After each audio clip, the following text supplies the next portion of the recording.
Abra sua Bíblia em Gênesis capítulo 45, versículos 1 até versículo 8. O livro de Gênesis, capítulo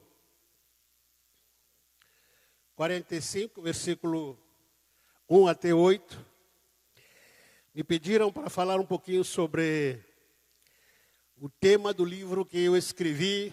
Tem os nossos colegas aqui, o ministério, estão escrevendo bastante livro, graças a Deus. Esse ano tem sido o ano de revelação dos escritores. E o pastor Enéas acabou de escrever, lançar também um livro, creio que vai ser falado daqui a pouco. E cadê outros pastores? Pastor Joel, pastor que eu vi aqui, outros pastores, Leandro também, pastor Newton, enfim, um monte de gente escrevendo livro, glória a Deus por isso. E me pediram para falar um pouquinho sobre o tema desse livro. Porém, não dá para falar sobre tudo que está aqui, né? Levaria no mínimo aí uns 2, 3 dias, direto aí. Então, apenas escolhi uma parte pequena que quero compartilhar com os irmãos. E se você quiser adquirir esse livro aqui, ainda tem lá atrás, né? Poucos exemplares, lá com o nosso irmão Jadson. Gênesis capítulo 45, versículo 1 até versículo 8.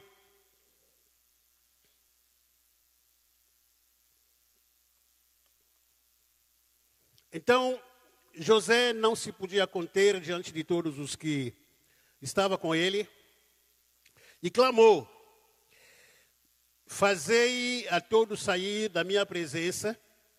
E ninguém ficou com ele. Quando se deu a conhecer aos seus irmãos, levantou a voz em choro, de maneira que os egípcios o ouviram, bem como a casa de Faraó. Disse então José aos seus irmãos: eu sou José. Vive ainda meu pai? E seus irmãos não lhe puderam responder, pois estavam pasmados diante dele. José diz mais aos seus irmãos: chegai-vos a mim, peço-vos. E eles se chegaram. Então ele prosseguiu: eu sou José, vosso irmão, a quem vendeste para o Egito. Agora, pois, não vos entristeçais, nem vos aborreçais por mim haver vendido para cá, porque para preservar vida e que Deus me enviou adiante de vós. Porque já houve 2 anos de fome na terra, e ainda restam 5 anos em que não haverá lavoura nem cega. Deus enviou-me adiante de vós para conservar-vos descendência na terra e para guardar-vos em vida por um grande livramento. No versículo 8, vamos ler todos juntos, apesar das versões diferentes. Vamos ler todos juntos, 1, 2, 3. Assim não fosse vós que me enviaste para cá, senão Deus, que me tem posto por pai de Faraó e por senhor de toda a sua casa, e como governador sobre toda a terra do Egito. Amém? Oremos. Pai, em nome de Jesus, te agradecemos mais uma vez. Obrigado pela manifestação da tua presença, Senhor, pelo Espírito que nos foi enviado, Senhor. Esse Espírito a quem nós nos sujeitamos, a quem nós na glória clamamos, para que traga revelações, para que traga manifestações na glória, que vai trazer a tua glória, teus manifestos no nosso meio. Espírito Santo, querido, vem, Senhor, na glória, trazer revelação, vem trazer a cura, vem queimar nosso coração, vem nos libertar, vem nos curar, vem nos restaurar completamente. Que esse culto, que essa reunião não seja mais um culto simplesmente agendado pela nossa programação, mas que seja uma marca que vai ficar, Senhor, na glória, o resto da nossa história, Senhor.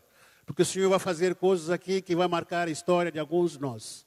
O Senhor vai revelar situações aqui que vai marcar a nossa história, o resto da nossa vida. Essa é a nossa expectativa nessa manhã, nessa tarde, Senhor Deus amado. Te pedimos em nome de Jesus Cristo que venha o teu reino, reino de justiça, reino de paz, alegria e amor no Espírito do Senhor. Pedimos tudo isso, Pai, em nome de Jesus Cristo, Senhor. Amém. Amém? Pode se sentar, que Deus abençoe a sua vida.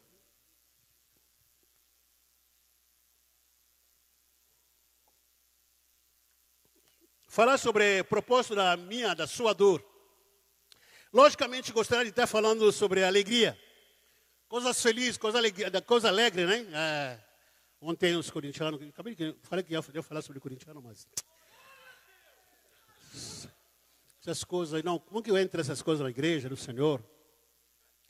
Essas coisas, por isso que a gente fala que o mundo está entrando dentro da igreja. Essas coisas ficam entrando na casa do Senhor. O mundo fica entrando na casa do Senhor, essas coisas aí. Lamentavelmente, tem. Fazer o quê, né? Depois a gente expulsa o mundo para fora da igreja depois. Gostaria de estar falando sobre alegria, ou a respeito da felicidade, até de outros atributos. Porque falar sobre a dor pode parecer contraste, né? Um antídoto da expectativa de todo ser humano. Que dificilmente ninguém gosta de falar sobre dor.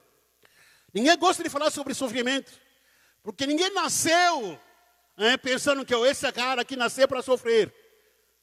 Apesar que existiam outros sofredores, né? Esse cara que nasceu para passar o resto da sua vida no meio da dor. Ninguém gosta disso.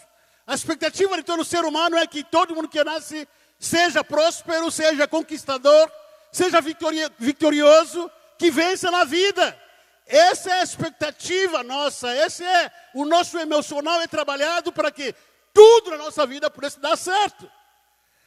Passar pelo mesmo momento de dor pode parecer só para os fracos. Só os fracos que passam por um momento de dor. Passar por um momento de dores pode ser só para mulheres. Mulher que, na hora de ter filho tal, 9 meses de gravidez, de dores, aquela coisa todo dia que ele vai ter filho, dores tal. Mas homem não pode passar por um momento de dores. Passar por um momento de dores pode parecer só para os derrotados, para os pecadores, até para quem é na hora. Estou passando por um sofrimento, ou estou passando por um momento de dores. O pré-julgamento que a gente faz é comumente, esse cara que não ora, não lê a Bíblia. Esse cara que não jejua. Esse é pré-julgamento natural que nós entendemos. Qualquer pessoa que estiver passando por sofrimento, por momento de dores, nós julgamos, dizendo, esse cara que não ora, não está orando. Porque se estivesse orando, não estaria passando naquilo que ele está enfrentando nesse exato momento. Passar por um momento de dor pode parecer só para o crente carnal ou para o pobre. Dores não são para filho de Deus. E esse é o nosso paradigma. É assim que nós fomos criados. É assim que nós fomos ensinados de alguma forma. Dores não são para aqueles que são espirituais. Mas, infelizmente, a nossa realidade é essa. Existem dores, existem sofrimentos, como também existe felicidade. Existe alegria, amém? Existe um momento de felicidade nas nossas vidas. Esse é o fato. Existe um momento de alegria nas nossas vidas. Também não podemos esquecer que existe um momento de dores. Por mais que a gente não queira falar sobre o assunto, é mais ou menos como o assunto da morte. Né? Ninguém gosta de falar sobre a morte. Todo mundo sabe que vai morrer um dia. Mas quem gosta de ouvir sobre esse assunto? Quem gosta de ser o próximo na fila? A gente vai no velório e a gente fala que o cara está morrendo, tal, não sei o quê. Quem ser o próximo? Quem quer ser o próximo? Não, eu está amarrado, tal, não sei o quê. Por mais que você vá querer ir para o céu, tal, não sei o quê. Mas é uma realidade. Nós não gostamos de falar sobre sofrimento, sobre dores, mas eles não atingem. A gente vive com elas. Faz parte das nossas vidas. Todos nós, sem exceção, já enfrentamos algum momento de dor, ou estamos enfrentando ela, ou enfrentaremos situação de dores. Ontem eu recebi telefonema em casa, hoje é tudo no zap hoje. O irmão me ligou no zap e tal, pastor, eu estou aqui no hospital, de uma hora para outra. Um irmão nosso, da igreja lá, o diácono e tal. O pastor caiu no telhado, estamos aqui com o braço, não sei se o braço quebrou, o seu aqui, a bacia quebrou, arrebentou, estamos aqui. Eu falei, pô, como é que é isso? O irmão até, alguns meses atrás, teve problema na família, no casamento. Ontem caiu no telhado, tal, não sei o quê. Eu estava em casa, onde preparando uma palavra à tarde, junto com meu filho, na mesa, e falei, bom, você estuda lá até o momento da prova, tal. A gente preparando palavra, estudando a palavra para a noite, de repente, escuta a ambulância. Eu moro num prédio, no 7º andar, ambulância, um monte de gente lá embaixo. Olhei lá embaixo, o que está acontecendo? Eu liguei para a portaria, falaram para mim que, pastor, o seu vizinho aí no 8º andar caiu, se jogou no prédio. Uma mulher que mora em cima da gente caiu no prédio, se jogou porque estava com depressão. A família está está no meio da dor. Quem esperava um momento como esse? Quem esperava que um momento o irmão nosso, que é fiel na igreja, pudesse cair no telhado? Afinal de contas, a gente tem aquele julgamento. Bom, onde que estava Deus nessa hora? Porque Deus enviou anjos. O irmão fiel a Deus. O irmão que é dizimista, que ora, que participa de toda a programação da igreja. Pô, porque aonde que estava Deus nessa hora? Por que Deus não deu o jeito? Aonde que estava Deus no momento que aquela mulher, com depressão, faz uma loucura dessa, 8º andar, abre a janela, se joga, inocentemente ou não, mas morreu. Onde que estava Deus nessa hora? E quem esperava uma notícia dessa? Nenhuma família gostaria de participar, ou melhor dizer, de ouvir uma notícia dessa. Um dia que foi lançado o CD de MP aqui, a gente estava entrando naquela porta e vi uma história que me deixou sem o que falar. Momentos que a gente enfrenta, às vezes você não tem nem o que falar. Eu estava entrando na porta lá, um irmão, acho que deve estar aqui, se não estiver aqui, me perdoa aí por estar contando essa história de dor da sua família. E eu entrei naquela porta lá e vi um irmão me abraçando, eu falei, pastor, vou te abraçar. Não entendia nada. Primeira vez que eu vi o irmão, talvez até ele tinha me conhecido, nem me visto por aí. Mas, pastor, preciso dar abraço, tá? Esse livro seu aí que você escreveu, para mim foi um instrumento de consolo para mim. O que houve, irmão? Eu só comecei a ouvi-lo falar. Ele frequenta uma da nossa igreja, não sei se é para grande aqui, com o pastor Tony, não sei se é pastor Edson, alguma nossa igreja que frequenta aqui no sul, que tinha ido, a filha dele tinha ido para o evangelismo, e a filha volta para a igreja, fez todo o trabalho de evangelismo normal, tal, e volta para casa meia-noite, o filho começa a ter dor de cabeça, a filha de 15 anos, cheia de sono, ela grita, papai, papai, papai, papai. Mais ou menos 1h da manhã. O irmão levanta, pega a criança, pega a filha para o hospital, a filha morre. Como assim? Morre. Dores. Quem esperava uma coisa como essas? Quem esperava ouvir uma notícia como essa? A família estava preparada para isso? Não. Não gostamos de falar sobre dores, só falar sobre felicidade, sobre amor, sobre paz, sobre alegria, sobre coisas boas. Mas nós, como seres humanos, não dá para a gente nos isentarmos ou nos afastarmos daquilo que é real e é a nossa realidade, aquilo que a gente cansa de falar. E às vezes a gente enfrenta ou ouve um irmão passando por um momento difícil, ou até mesmo na televisão, a gente ouve, sei lá, caso de estupro, caso de morte, de assassinato. Me parece que isso acontece na casa dos outros, só acontece na casa dos vizinhos, na casa dos outros, bem longe da gente. Mas quando bate na nossa porta, a gente fica sem rumo. Momento de dor. Todos nós, sem exceção, já enfrentamos, ou em algum momento, teremos que enfrentar essa situação de dor. Mas pior do que enfrentar a situação de dores no dia a dia, é quando se surpreende na sua própria fé, do que eu sou filho de Deus. Eu não esperava passar por aquilo. Por quê? Porque como eu acabei de falar aqui agora, porque todo mundo entende ou acha, pelo menos, ao aceitar a Jesus como seu único Salvador, Senhor da sua vida, nunca passaria por um momento de tristeza, nunca passaria por um momento de sofrimento, nunca ouviria, nem teria você momento de dificuldade, porque você está com Cristo Jesus e nunca vai ficar doente, nunca vai passar fome, nunca vai ficar desempregado, nunca vai faltar dinheiro, nunca vai ficar gripado, tal, não sei o quê. A sua família completamente vai estar coberto com a graça do Senhor, e essas coisas só acontecem com os outros. E isso afronta a nossa fé. E isso aí, muito mais do que passar a nossa dor, e você começa a se questionar em relação a isso. Puxa vida, por que eu tenho que passar?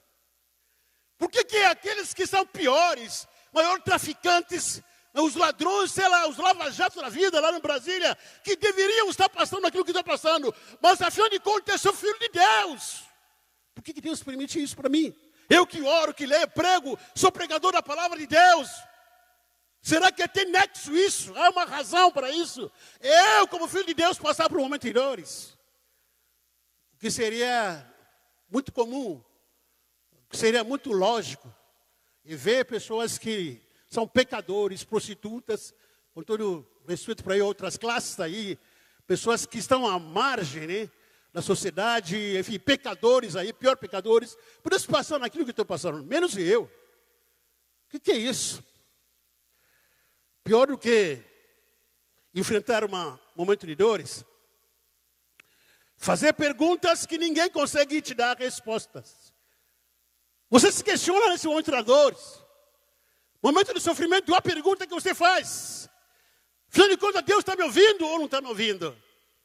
Afinal de contas, Deus está me vendo. Ele me enxerga ainda ou não? Ele não está vendo que eu sou filho de Deus. Não está vendo que eu tenho família. Eu tenho que cuidar filhos. Ele não está vendo que eu tenho que pagar aluguel da casa, da família. Tem uma prestação de carro atrasada, a prestação de aluguel atrasada. Ele não está vendo nada, que eu estou sofrendo muito. Você tenta fazer pergunta como essa e não ter respostas. Pior do que sentir a dor, passar por um momento de dores, é fazer perguntas e que você não tem respostas no dia, na hora. Pior do que passar um momento de dores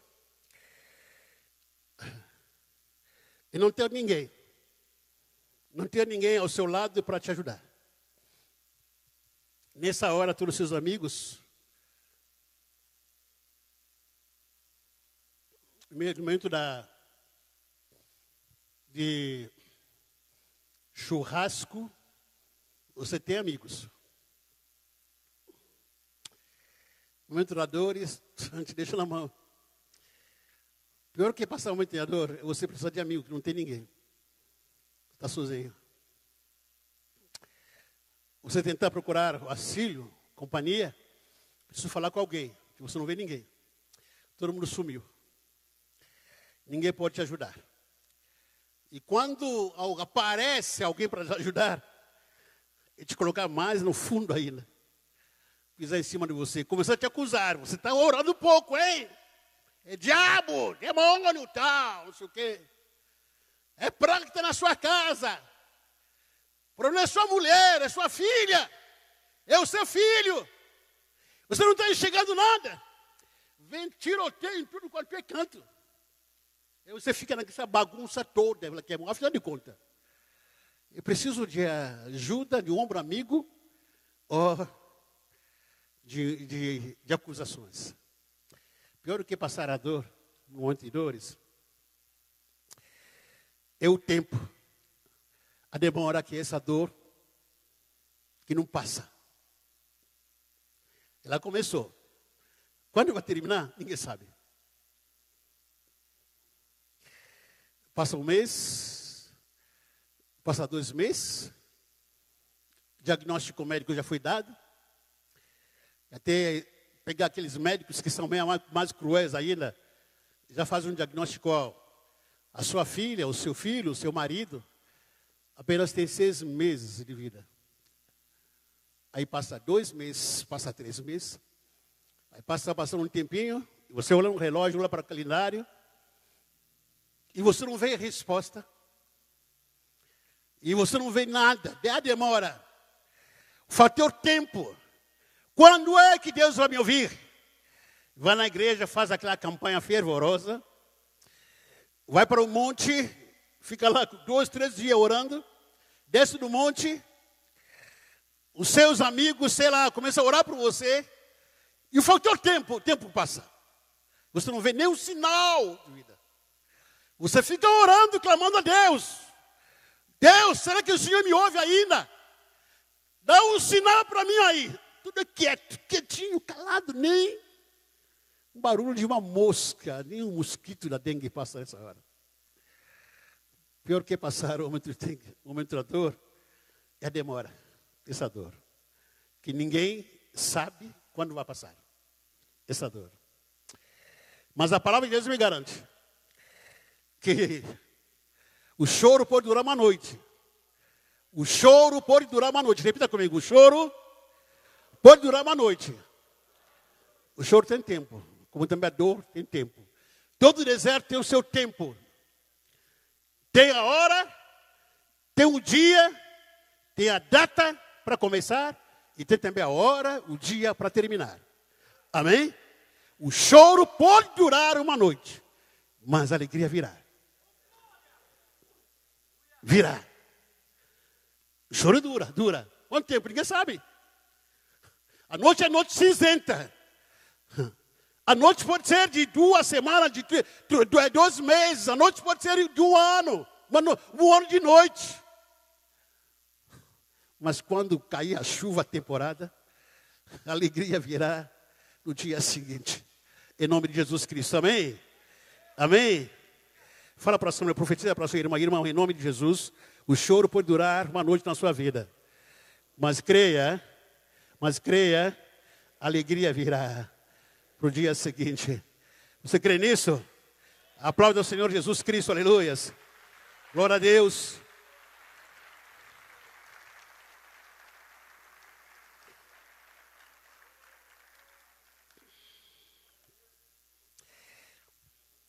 Pior que enfrentar o momento da dor é saber quem causou essa dor.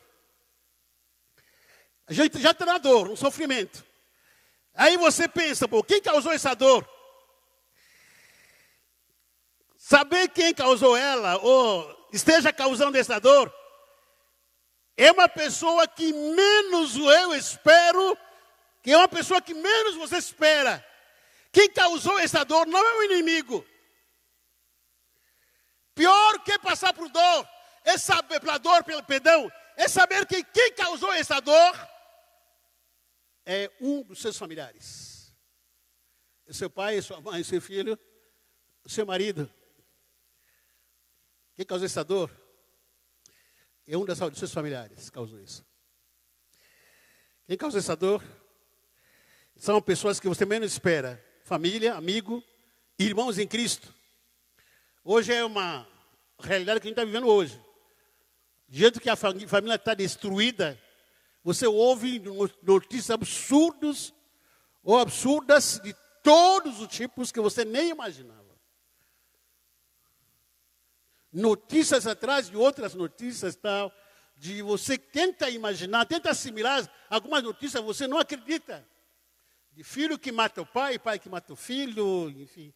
Comumente briga na família, no casamento, traições de casais, olha, traições de marido que trai a mulher que trai marido tal, não sei o quê. Hoje eu estava conversando com a minha esposa, tal, não sei o quê, na semana passada a gente estava almoçando e perguntando, veio aquela notícia, né, que a gente está cansado, com todo o respeito de ouvir, mas algum que caiu no pecado, na nossa classe, e fugir com outra mulher, largou a mulher em casa, quem casou com ela em casa, ou ele em casa, e fugiu com outra.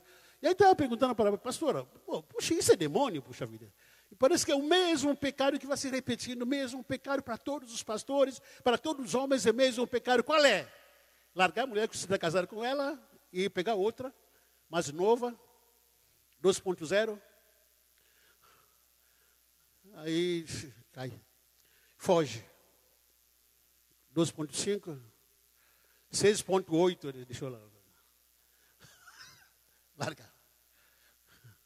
Pega mais novinha, tá, não sei o quê. Cai fora. Parece que é o mesmo pecado que está se repetindo. Não se ouve mais, né? Alguém que roubou, alguém que mentiu. Não, essa notícia parece que sumiu na notícia ultimamente. Não se ouve mais que alguém que bateu, que deu um muro no outro, não. É mulher. Mulher, pegou outra mulher aí, caí com ela. Pegou outra mulher. Pegou outra, peguei. Sempre a mesma notícia. Sempre a mesma notícia. E a família sendo destruída, consequentemente. Na vida nós enfrentamos vários tipos de dores e sofrimentos. Mas a mais angustiante que, na minha opinião, tem tantas dores que se fala sobre nesse livro, mas a mais angustiante, mais impactante na nossa vida, e creio que a dor e sofrimento que nós passamos com pessoas que esperávamos o amor, esperávamos que elas pudessem nos passar a paz, conviver com elas no meio da paz, alegria e com todo tipo de apoio. Esse tipo de pessoas, que são nossos familiares, nossos amigos. Mas não é isso que a gente recebe dessas pessoas que a gente tanto confia e tanto que a gente ama. Essa foi a dor de José. José, que toda essa história que a gente conhece, que ele sonhou em primeiro lugar, ele foi preso, foi agredido, lançado no poço. Deus honrou ele. Amém? Deus honrou José, chegou lá no palácio. Chegou a ser um governador, lá do Egito. A história de José foi essa. Ao receber aos seus irmãos, lá no palácio, disse para eles, José poderia estar com ódio dos seus irmãos, ou até com sensação de vingança. Não, vou tramar alguma coisa contra ele. De repente aparecer lá na porta do palácio, ali, vou mandar um guarda, dar um tiro em todo mundo, uma rajada de tiro. Todo mundo vai morrer, ninguém vai saber mesmo, tal, não sei o quê. Mas não, José, ao receber os seus irmãos em casa, lá no palácio, no versículo 5, o texto que nós lemos, os irmãos meio assim, desconfiados, olhando para o palácio, tudo novidade, não sabia de nada, não sabia quem os atendeu, não sabia quem os chamou lá no palácio, antes que José pudesse se revelar quem de fato ele era. José, ele disse para os seus irmãos, não os entristeçais, nem os aborreçais, por me haver vendido para cá. Porque para preservar a vida que Deus me enviou diante de vocês. Assim, não fosse vós que me enviasse para cá, senão Deus, que me tem posto por pai de Faraó e por senhor de toda a sua casa e como governador sobre toda a terra do Egito. Isso aí para mim, confesso para os irmãos, que lendo a Bíblia, estudando a Bíblia, eu consegui tentar ir em colapso, a ponto de José, como é que José consegue entender, no meio da dor, logicamente a dor passou, mas agora estava no palácio, mas ele consegue entender, consegue sacar, consegue se conectar, dizendo que, Deus usou toda essa situação que eu passei, Deus usou toda essa dor que eu passei, para me trazer no palácio. Dificilmente a gente consegue imaginar uma coisa dessas. Você pode estar passando alguma dor na sua vida, que você não consegue entender para que está passando nisso. É difícil a gente entender que tudo coopera para o meu bem. Difícil. Porque ninguém gosta de dores, ninguém gosta de que Deus possa usar como instrumento pedagógico para nos ensinar a usar uma dor. Não, ninguém gosta. Ninguém gosta. Muito mais fácil Deus falar com a gente, alguém profetizar, vou mandar um anjo na porta da sua casa, com currículo tal, não sei o quê. Vou mandar um anjo na porta da sua cama, sei lá, ao lado da sua cama, no seu quarto. Vou mandar um anjo, sei lá, na esquina da sua casa. Mais fácil. Mas Deus usar como instrumento pedagógico a dor. Difícil a gente conseguir entender isso. Aonde que está Deus nesse meio dessa dor? Mas José lá no Egito, ele conseguiu entender que não foram vocês que me trazeram aqui no Egito, aliás, aqui no palácio. Não foram vocês, não. Não fica com vergonha, não fica triste, mas foi Deus que me trouxe aqui. Consegue entender isso? Consegue entender isso? A situação que a gente passa nas nossas vidas. Você perder uma mãe, perder um pai, perder alguma pessoa tão querida na sua família, de repente amanhã falar que é bom. Como é que é isso? Hoje sou prefeito da cidade, sou pastor, ou sou uma pessoa importante. Mas Deus pôde usar todo esse instrumento pedagógico que é a dor, para me trazer, para me formar, para chegar onde que eu cheguei. Isso tem nexo. Não cabe na nossa mente. Não cabe na nossa razão, essa questão aí. Mas José conseguiu entender isso. Disse para seus irmãos, não fosse vós que me enviasse para cá. Mas foi quem? Foi quem? Deus que enviou ele. Quando José faz essa afirmação, pode parecer poético, ouvindo que Deus mandou ele lá no Egito. É gostoso a gente ouvir isso. É fácil, né? Quem mandou José lá no Egito? Deus. É poético isso. Gostou de ouvir. Mas no momento da dor, você questiona Deus. No momento que o desemprego está tomando conta de todas as famílias, está sendo ameaçada por desemprego. E esse momento que o Brasil está passando, que nós estamos passando aqui no Brasil. A gente ouvindo só má notícias. O dinheiro está pouco. Já era pouco, agora diminuiu mais ainda. E são má notícias, ameaças dos empregos. Tudo está arruinando cada vez mais. E aí você fica balançando, dizendo, poxa vida, bom, e agora? E agora? Como é que vai ficar a minha vida? Como é que vai ser a minha vida? Será que Deus está nisso, nessa história? E estava orando junto com os irmãos, com os líderes lá na igreja, orando uma vez, aliás, chega 1 hora antes do culto, para a gente orar. Deus me trouxe uma palavra como essa, dizendo para os líderes da igreja que às vezes o Brasil, um país como o Brasil, precisa passar por crise para a gente voltar a orar, para voltar para a igreja. Para voltar a orar. Porque quando a gente estava na bonança, orar para quê? A presidente, a primeira-ministra da Alemanha, me surpreendeu, li um artigo dela, e não sabia que ela é filha do pastor. Tem um artigo na internet onde que ela afirma que quando foi questionada, ela foi perguntada pelos jornalistas a respeito desses, como que chama? O que está acontecendo lá na Europa, as ameaças, né, de bomba, tal, não sei o quê, o que está acontecendo em todos os países europeus. E ela deu uma resposta não tão política, mas espiritual. Ela diz, a Europa precisa voltar para a igreja. A Europa precisa voltar à igreja. Se você perguntar para qualquer adolescente europeia, perguntar para ela o que significa pentecostal, não sabe. Todo jornalista ficou de boca aberta. Não esperava isso dela. Talvez o momento da dor, o momento que Deus usa esse instrumento de dor para nos despertar, para voltarmos para Ele. Talvez o momento da dor, o momento que está acontecendo aí, tantas ameaças europeias lá que está acontecendo, homem-bomba matando todo mundo lá, quem sabe a Europa precisa voltar para orar. E nós não somos europeus, apesar de serem impactados pelas notícias. Mas aqui no Brasil, o que a gente está enfrentando aqui no Brasil?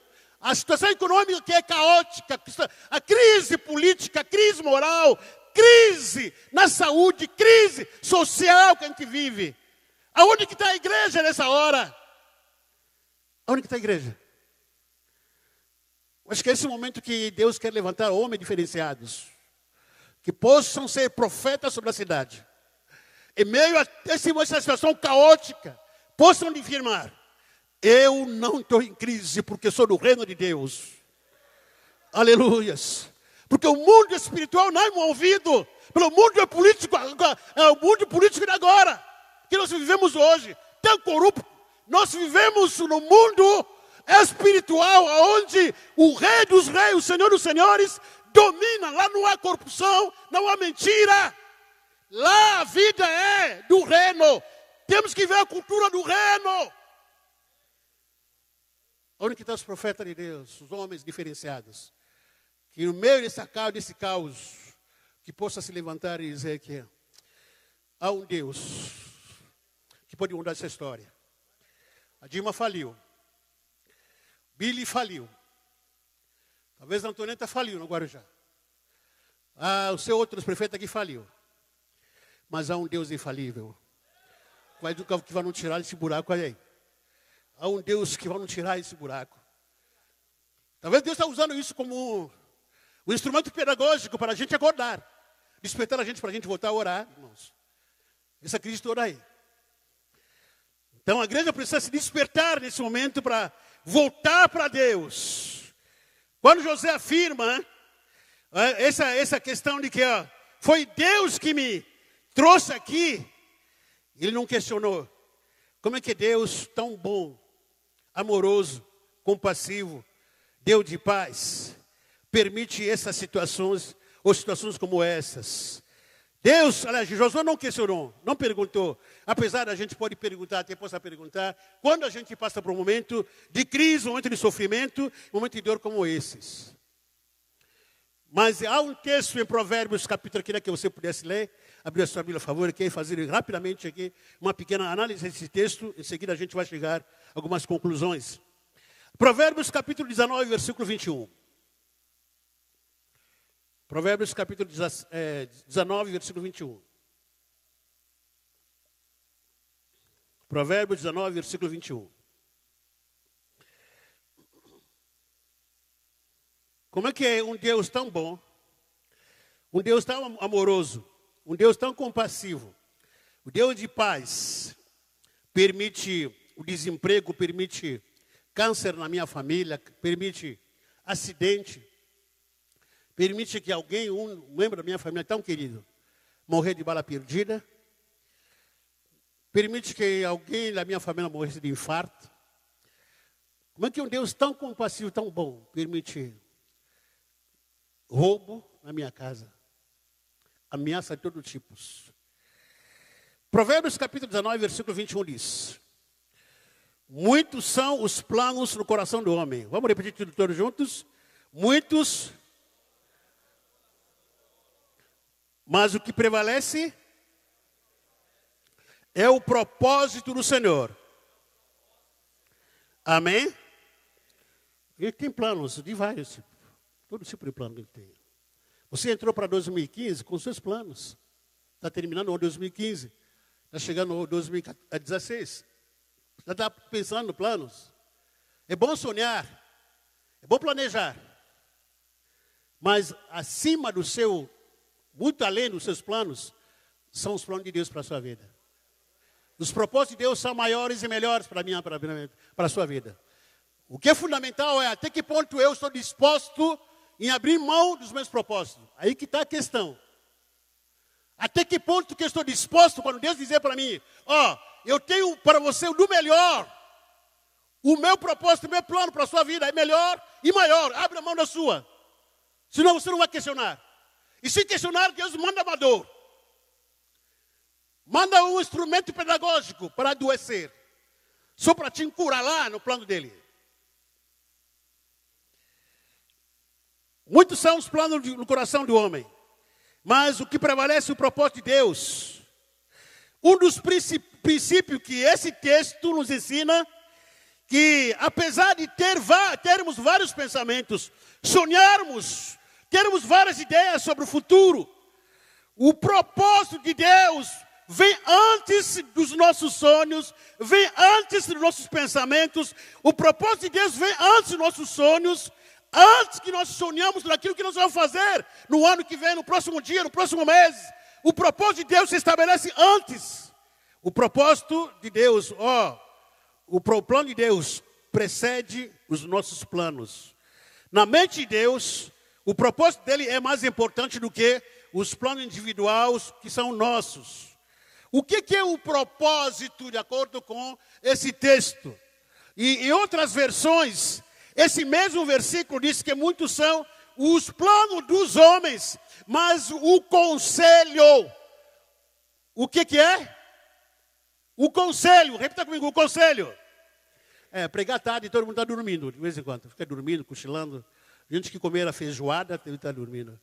E, então tem que acordar. Se alguém tiver beliscão alérgico, cochilando aí, dá um beliscão gospel nele. Estou brincando. Não existe beliscão gospel. A palavra conselho do Senhor que prevalece, essa palavra significa, conselho, significa uma reunião determinadas, ou melhor, uma reunião de determinadas autoridades, onde são tomadas decisões importantes. Essa é a palavra conselho. Quando o provérbio diz que muitos são os planos dos homens, mas o conselho do Senhor prevalece. Então, nesta reunião, onde são tomadas, de conselho, onde são tomadas decisões importantes, e aonde, antes de você ser concebido no ventre da sua mãe, Deus teve uma reunião consigo mesmo. Pai, Filho e Espírito Santo. Ele teve uma reunião, e nessa reunião, a reunião daquele dia, a pauta dessa reunião era você. A pauta nessa reunião era você. A pauta nessa reunião era você. Amém? Nessa reunião, vamos sentar, conversar sobre aquele que vai ser concebido. Quem é? Qual é o seu nome? Qual é o seu nome? Qual é o seu nome? Wagner. Wagner. A pauta nessa reunião era sobre Wagner que vai nascer. E naquela reunião, ou a reunião naquele dia, daquela agenda, a pauta era Wagner, no caso, aquele exemplo. E a Bíblia diz que Deus discutiu sobre você antes de você ser formado. E nesta reunião foi discutido quem é o Wagner, no caso dele aqui, seria. Ao nascer, quem ele será, o que ele faria, o que ele fará, que capacidade que ele teria. E a capacidade que vem de Deus. Qual grande ele seria? Ninguém vai te parar. Por quê? Porque Deus que vai te capacitar. Aleluias. E acima de tudo, nessa reunião Deus decidiu qual futuro será a vida do Wagner. Nessa reunião, nesse conselho, Deus decidiu qual é o futuro que será a sua vida. E você me pergunta, mas pastor, será que é esse o futuro que Deus quis para mim? Não, talvez seja não. Houve alguma coisa que atrapalhou? Muitas. Muitas. Você precisa entender isso, descobrir isso na sua vida. Quantas vezes a gente foge da vontade do Senhor, que é perfeita e agradável. Foi isso que José disse para os seus irmãos. Mas foi Deus. E assim que ele disse, não fosse vós que me enviasse para cá, senão Deus que me tem posto por pai de Faraó, por senhor de toda a sua casa e por governador de toda a terra do Egito. José consegue entender que naquele momento, puxa vida, diz o seguinte: então antes que viesse aqui, Deus já havia me preparado desde o ventre da minha mãe. Eu passei naquilo que tinha que passar. Deus usou vocês apenas, mas não fiquem tristes por causa disso, porque Deus usou vocês para me trazer aonde eu estou hoje. Sabe o que Deus está querendo dizer para mim e para você? Que Deus vai te levar muito longe do que você imagina. Mas como que ele vai fazer isso? Ele está usando muitas vezes a sua família. Ele está usando o seu pai muitas vezes. Ele está usando os seus filhos, seus pais, seus avós, está usando a sua mãe. Está usando o seu, quem sabe, os seus irmãos, os seus amigos. É difícil a gente entender isso. Eu entendo isso. Sou ser humano também, você é ser humano. A gente não gosta de coisas ruins acontecendo com a gente. Mas é difícil a gente entender isso. Mas José chegou a essa conclusão que o que aconteceu na minha vida, todas as coisas cooperam para o meu bem. Tudo cooperou para a minha vida. Todas as coisas cooperam para o bem daqueles que amam a Deus. Quantos que amam a Deus aqui? Então tudo que acontece na sua vida, lutas que você enfrenta, situações desagradáveis que você enfrenta, começa a glorificar o nome do Senhor, porque Deus vai se revelar no meio dessa dor, porque Deus vai se revelar no meio dessa calamidade, no meio dessa tristeza. Deus vai se revelar e Ele quer te levar muito longe do que você imagina.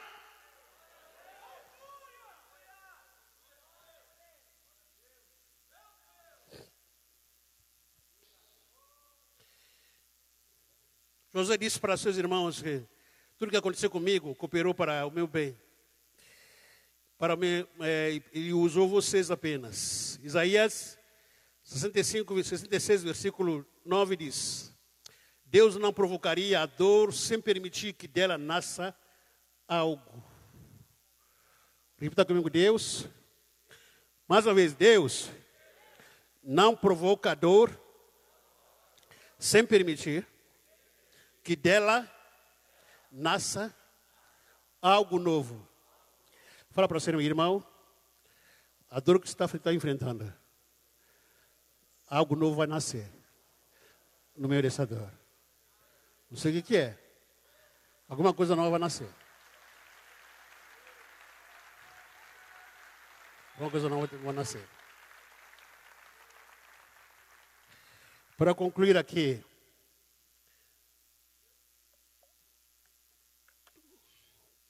se José estivesse aqui, esse encontro de God, sentado aqui, logicamente cada um de nós aqui faria uma fila para cumprimentá-lo.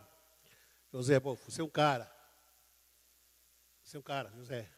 Boa, queria ser igual a você. Ele daria risada, né? Queria ser igual a você quando crescer e tal, não sei o quê. Você é o cara. Talvez uma das perguntas que seria repetitivo para perguntar para ele, talvez seria o seguinte: José, como você conseguiu chegar ao palácio? Do poço para o palácio. Você estava no poço. Alguns anos atrás. Hoje chegou no palácio. Me dá essa fórmula. Como você conseguiu? Me dá essa matemática. Como você saiu do poço para o palácio? Resumidamente, ele falaria que Deus que me trouxe aqui. Faríamos a mesma coisa. Quando você vai crescer na vida, vai ser conquistador. Quando você amanhã vai crescer na sua vida, no seu ministério, na sua família, logicamente você vai dar testemunho de Deus. Deus me trouxe, Deus me fez conquistar, Deus me fez prosperar. Amém, glória a Deus por isso. E isso que tem que ser contado mesmo. Mas para José, talvez ele iria mais fundo ainda. Diria o seguinte: Deus me trouxe aqui no palácio, logicamente, mas ele usou. Repita comigo, ele usou a dor da rejeição das pessoas que mais ele amava. Chegou no palácio. Mas Deus um dia foi rejeitado pelos meus irmãos. Pessoas que eu amo tanto, um dia dizeram: chega para lá, ó, cai fora. Tu não sabe ler, não sabe escrever, não vai ser nada na vida. Pessoas que eu amo, pessoas que eu espero tanto apoio, de repente rejeitaram. Como você vai entender que Deus vai usar aquela rejeição do seu pai, da sua mãe? Talvez você não teve pai. O pai largou toda a família e foi casar com outra mulher, outra família. Você olha para toda essa história e diz: como que é isso? Os pais me abandonou toda a nossa casa, a nossa família, fui criada por minha mãe e tal. Que pai é responsável? Mas Deus está usando, às vezes, Deus está usando essa rejeição do seu pai para te levar a um lugar que você nunca tinha chegado antes. Tudo coopera para o bem daqueles que amam a Deus. Você não sabe o dia de amanhã. Não sabe o dia de amanhã. Logicamente, diria que Deus que me trouxe aqui no palácio, disse José, Mas ele usou a dor da traição dos meus irmãos. Pessoas que eu tanto admiro, tanto amo. Essas mesmas pessoas me traíram. Traição de mulher, ou da minha mulher. Ou traição do meu marido. Ou traição da esposa. Que sabe, talvez que Deus está te levando, está usando para Deus te levar mais perto dele. Em algum lugar que Deus quer, Ele quer que te leve. Sim, chegou para o palácio. Mas Deus usou a dor das agressões dos meus familiares. Talvez a gente não seja agredido hoje, porque legalmente isso é cruel. Qualquer pessoa que tenta nos ameaçar, nos bater na gente, hoje mesmo até, existem tantas leis que cobrem as crianças, que cobrem o jovem, que cobrem até os pais. Você tentar ameaçar alguém, vai para a delegacia, faz um BO. Talvez você não sofre agressões físicas, mas agressões de palavras. Deus usou as agressões dos meus familiares para chegar aqui. Josué, como que você chegou no palácio? Usou a dor do poço. Deus usou a dor da separação da família. Deus usou a dor de ser vendido. Deus usou a dor da perda da liberdade. A liberdade que eu tinha, não tem mais. Cheguei aqui no palácio por causa da dor da injustiça. Cheguei aqui no palácio por causa da dor da prisão que eu passei. Cheguei no palácio, porque aqui no palácio eu passei pelas prisões, passei por situações adversas. A pior dor que eu sofri, chegar até aqui, a dor do esquecimento. Ninguém mais se lembra de mim.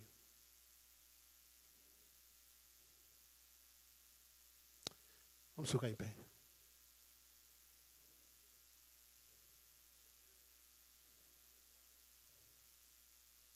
Feche seus olhos.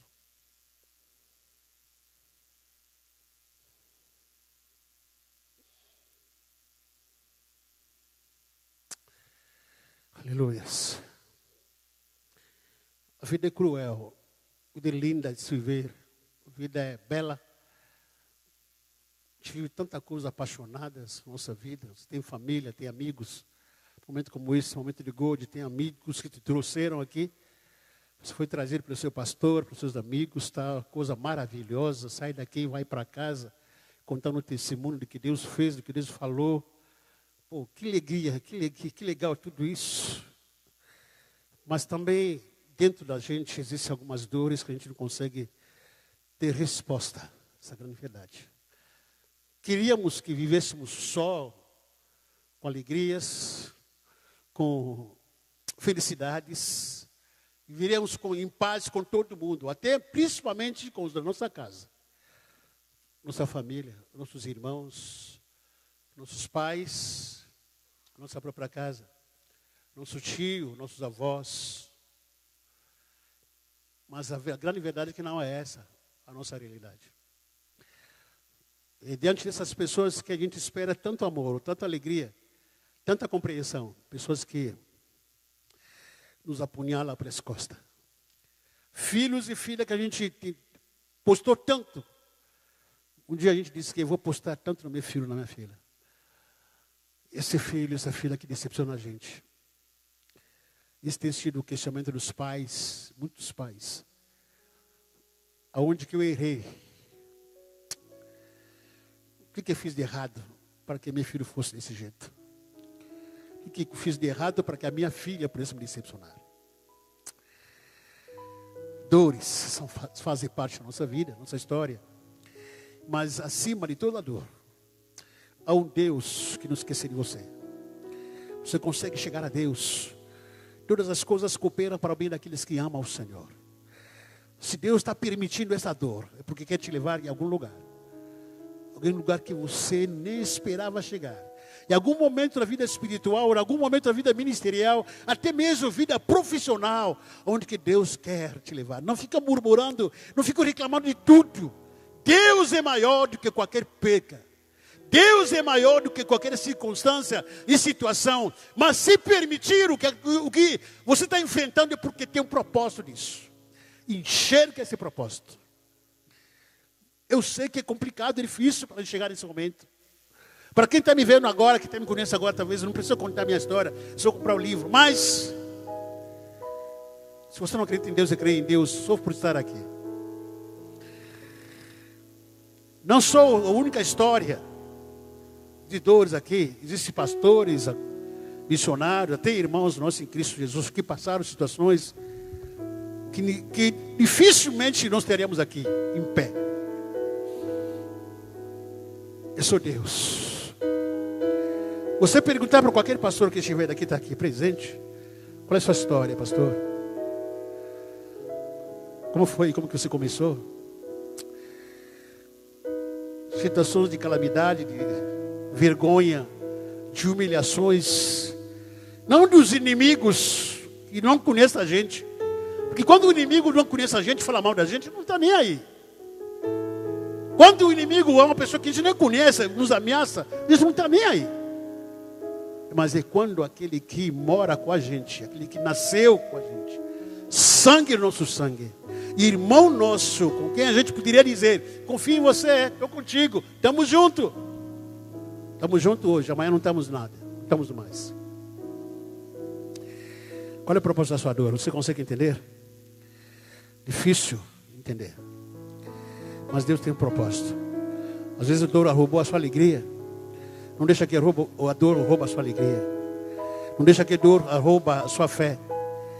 Não permita que a dor rouba a sua essência de ser filho de Deus. Você é filho.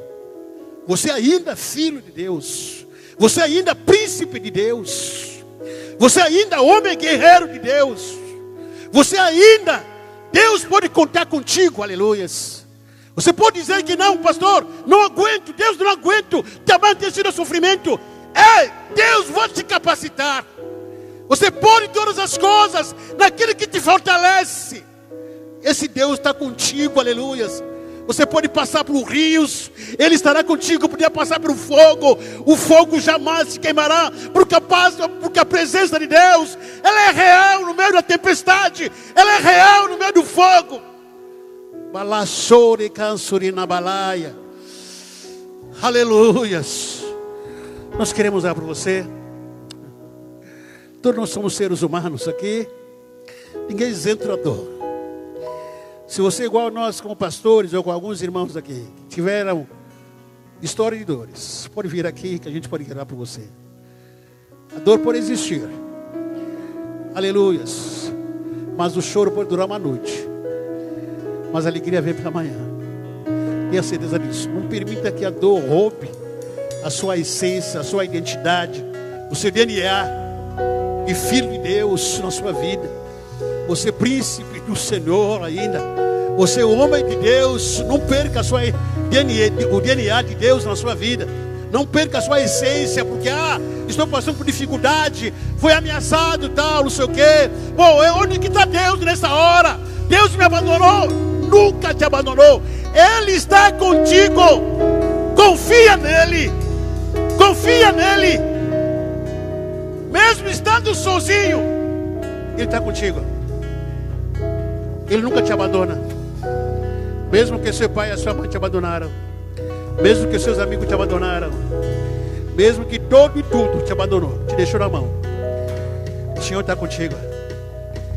Poderia uma mãe abandonar seu filho que ainda mama, mas todavia eu jamais vos abandonarei. Eu jamais vos desampararei, pois o tenho gravado na palma das minhas mãos, diz o Senhor. Aleluias. Louvado seja o nome do Senhor. Vamos louvar o Senhor nessa tarde, em nome de Jesus Cristo. Aleluia, glória ao Senhor.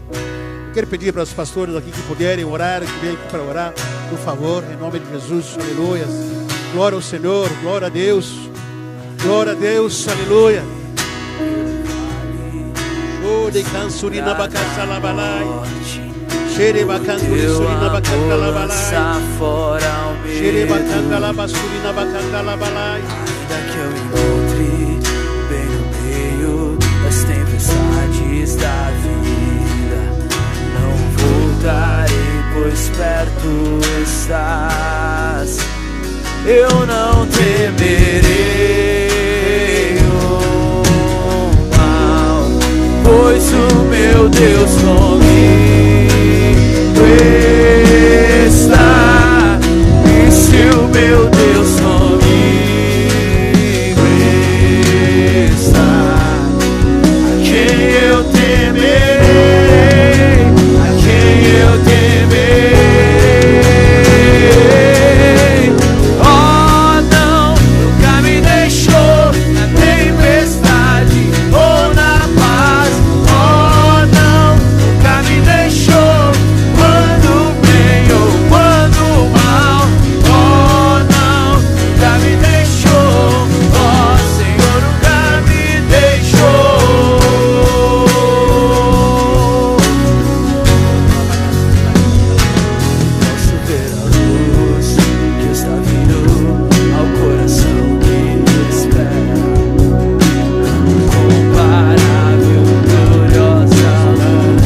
nunca me deixou. Ó, Senhor nunca me deixou. Oh, aleluia. Jamais te abandonou, jamais te deixou. Jamais te deixou, em nome de Jesus. Glória ao Deus, aleluia. Jamais, jamais, jamais te deixou. Jamais te abandonou, Senhor. Glória ao teu nome, Senhor.